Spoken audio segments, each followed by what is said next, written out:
Hi, everyone. This is Krista Moore, and welcome to the Krista Moore Show. This show is brought to you as my way of introducing you to my guests that can share stories of passion and purpose. I believe that we are all born with God-given gifts, and it is up to us to rediscover or discover what they are so that we can give them back to the world. At that point, we can then be living a life of purpose and meaning. I have to say, this next guest, I didn't know until I stumbled across her on LinkedIn about a month or so ago. And then I started kind of digging into some of her work, and she inspired me. And I thought, you know what? I really need her to be on the show. So I am so thrilled to introduce to you Traci Neal, and she is a Christian poet. She also is a published author for the youth, and she is a speaker. So think to the show, Traci. Thank you so much for having me. So I have to ask because I think I in messaged you in LinkedIn and said, hey, would you like to be on the show? What were you thinking when you got that message? I felt so much excitement.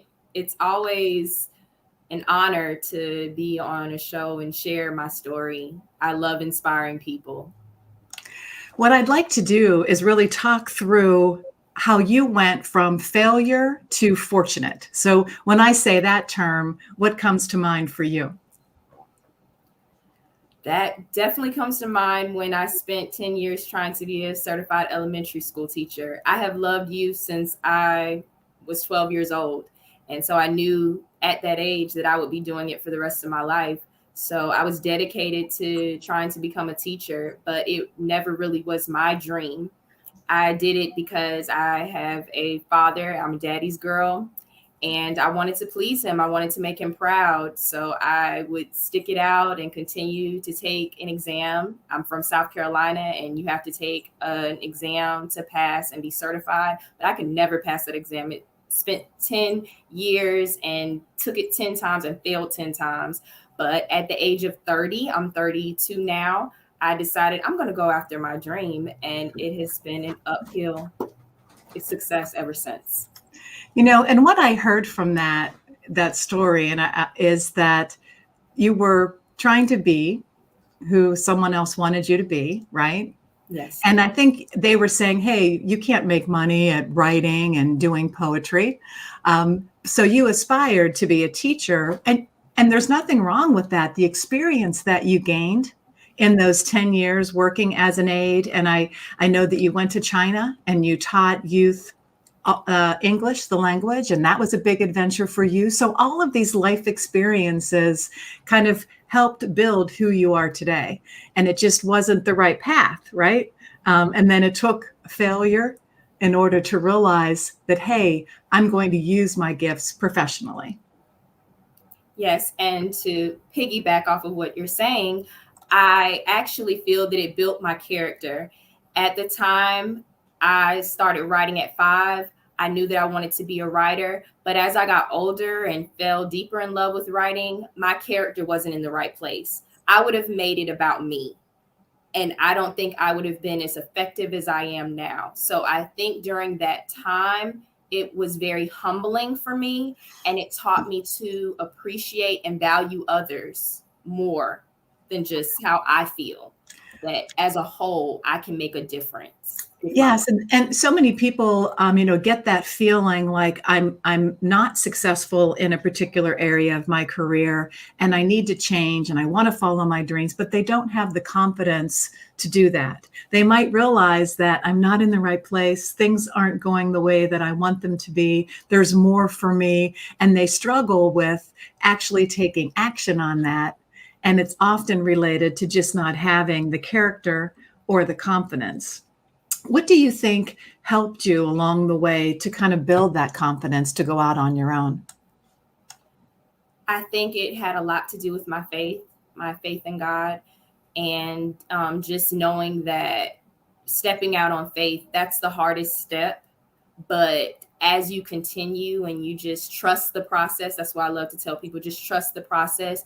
you will be so surprised at what can come out of it. Mm-hmm. Because initially, as I said, I started doing my poetry at 30, and I was just going to venues performing, and I was a pre-K at the time. So I had a regular job and I was still doing poetry on the side. So I thought that's what I was going to be doing. But when COVID-19 hit, it was like, okay, so what do I do now? It's like sink or swim. And I chose to swim. And I have been swimming ever since. Yeah. So the cool thing about that story is COVID actually, kind of helped you move into a different direction. And the prayerfulness of that and the faith that came behind that to take that leap, right? To go out on your own and do your own thing. But I'd like for you to share with our audience some of the things that you did once you said, okay, I'm all in. I ended up booking myself. This is definitely no fear Yes. mindset. I ended up booking myself for 22 radio shows in 6 months last year, including iHeart and Voice America Empowerment. And I told myself, okay, if I can do that, let's try something else. So I started getting booked for podcasts and other forms of media. And I even got in the New York Times this year. Mind you, I had tried to get in 3 times before I got in, but I didn't give up. And after that, I truly believe it just catapulted my career because it made it easier for me to get into different publications through that. Oh, Being a sure. major. Yeah, it's almost like you're on the right path, right? So everything is going to just kind of come into your way now, and that's just a beautiful thing. And that could be exactly why we've met too, and you can be a part of the show as well to help you get the word out there. One of the things that I remember hearing in an interview that I had listened to that you had given was when you were a child in elementary school, I think it was, or middle school, and you had to do some poetry or you were creating a poetry book. Tell me that story. So I want others to hear. Yes, of course. So when I was in 7th grade, that is when I really found out that I had a gift in poetry. The 7th grade teacher told the class that they had to write a poetry book, and it could be of different topics. And she would even ask students to volunteer to read their poems. And I always wanted to volunteer to read my poems. Mm-hmm. So because of her, I fell deeper in love with poetry. And through that, I shared with my mother, and I will never forget. When I was 14 at the time, my mother took me to the South Carolina Book Festival, and they had an open mic. I was the youngest one in the room, and everyone else had a paper that they were reading off of, but I had actually brought my poems, but I did not read. My mother encouraged me to go up there and read one of my poems. She thought I was going to read, yes, but I ended up reciting it and projecting it. And she told me after the fact, you have a gift. My mother confirmed to me that I had a gift. That's awesome. And I also remember there was a part of that story that the teacher felt that you didn't write it.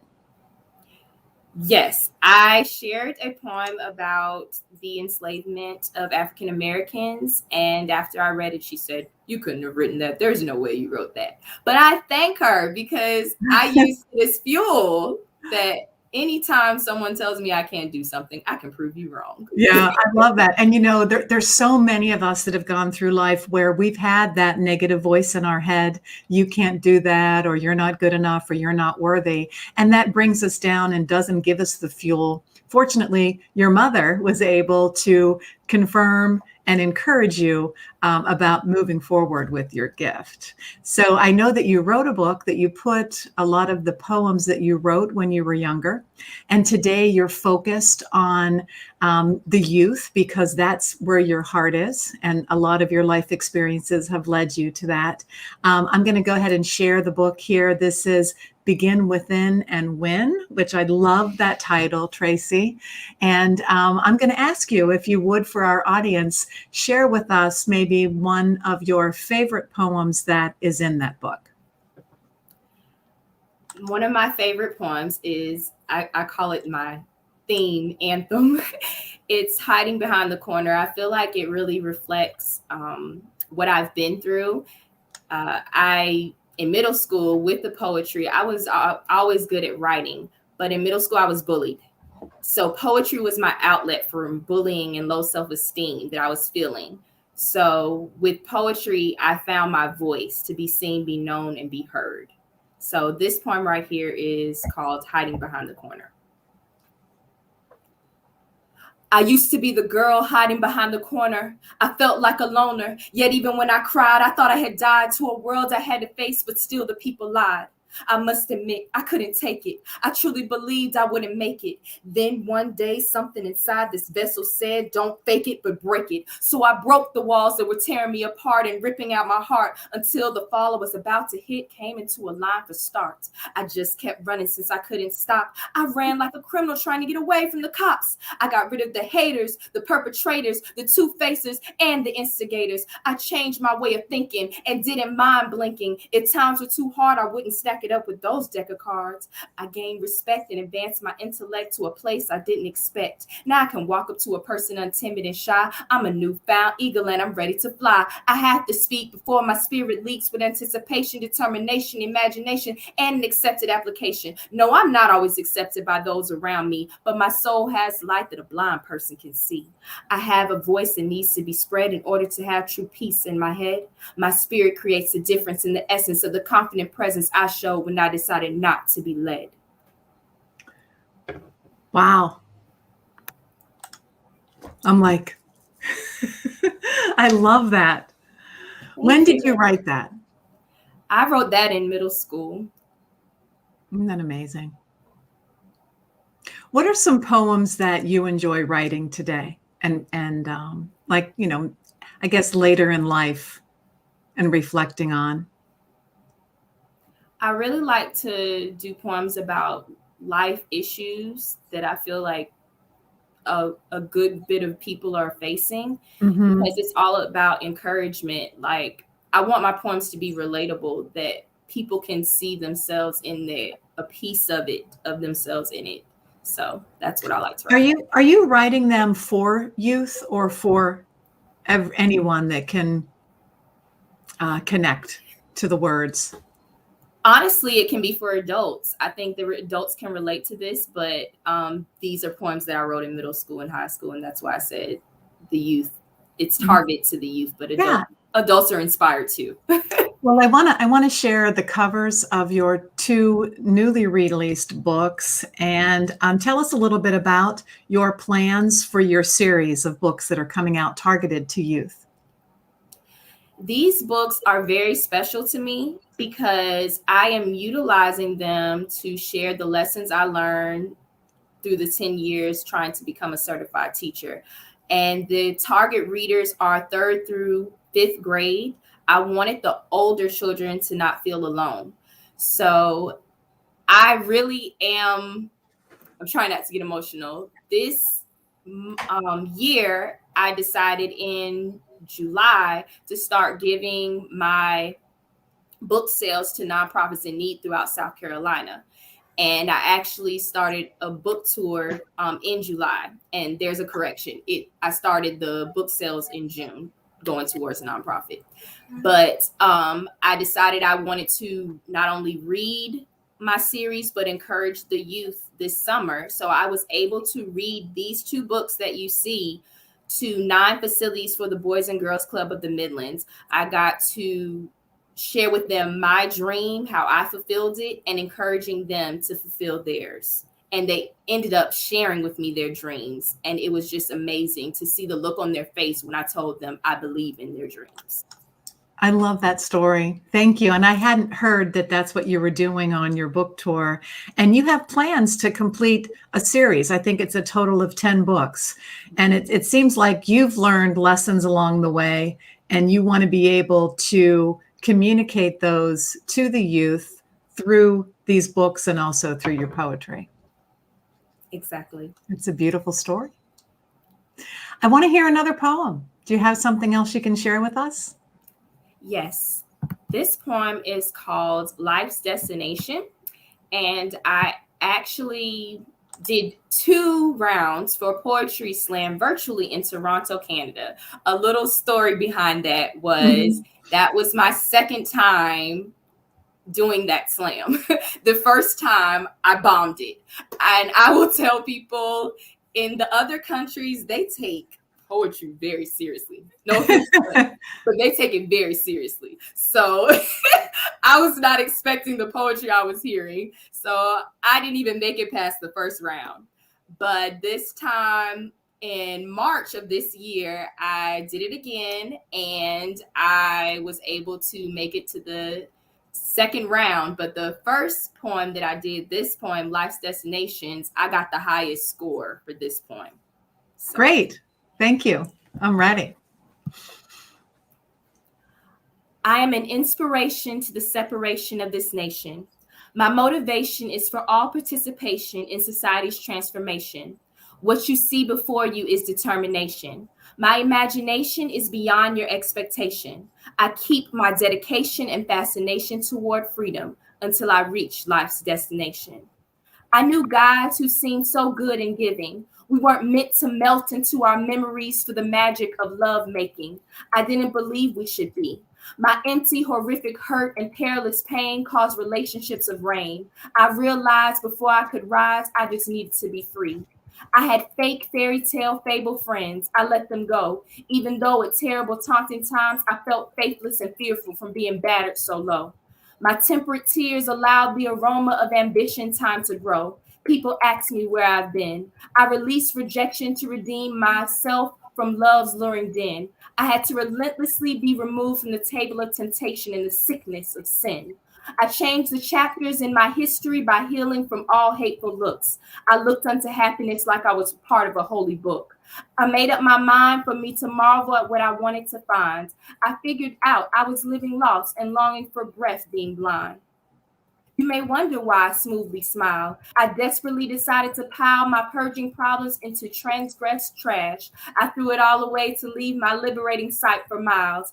I could carelessly cry when I knew I did try. In my trials, my once sunk soul no longer kneels to negativity to devour dry.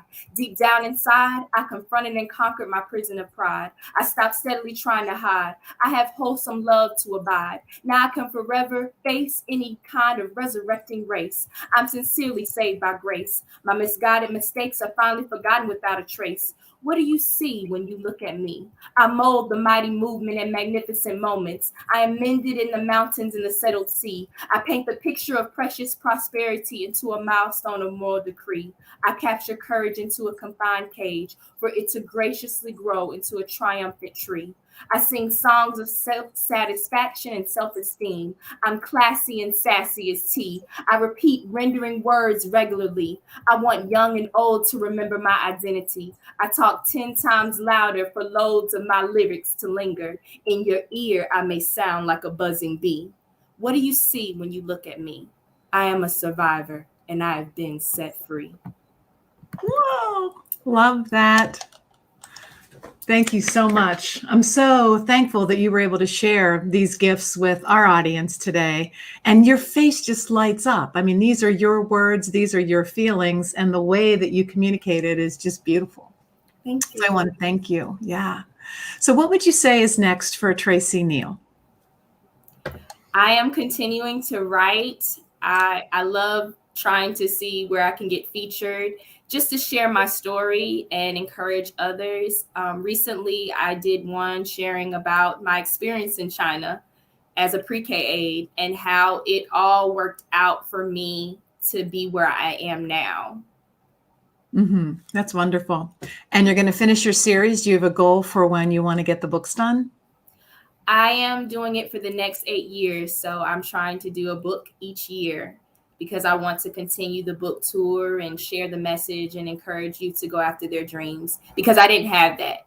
Like my mother encouraged me, but at the same time, it was like writing might not be a stable career. You might need to find something else. Mm-hmm. So having just one person to believe in your dream, I think it just speaks volumes. And that's what I share with the kids. If the dream is real for you, then that's all that matters. You can do it.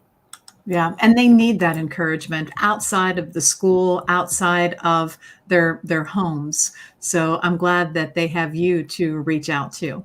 But we're going to share some contact information, and I just want to make sure that anyone that wants to reach out and get a hold of you certainly can. And also just know that if you go to your website, that's where they can connect with you socially. And you can also then go to YouTube and listen to many of your interviews and also your poems. So is there anything else you'd add in terms of the best way to reach out to you? That is the easiest way. I call it my one-stop shop. There you go. Perfect.